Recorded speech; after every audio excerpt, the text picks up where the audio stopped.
If you're going to be recruiting agents, developing agents, right, and be part of compliance, those are the three things that you got to really be focusing on a daily basis. Where we at right now, my number one focus is really leading my leaders, individuals in my company, elevating them, making sure they have the resources to continue to serve our agents.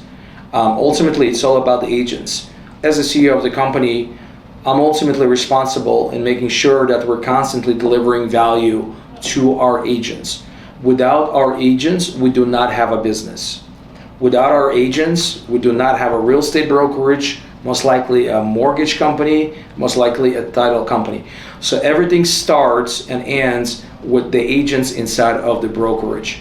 So as the CEO of the company, as a broker owner of the company, our number one job every day is to make sure that we in front of the agents, whether you're recruiting agents, developing agents, retaining those agents, supporting those agents, answering the questions, doesn't really matter.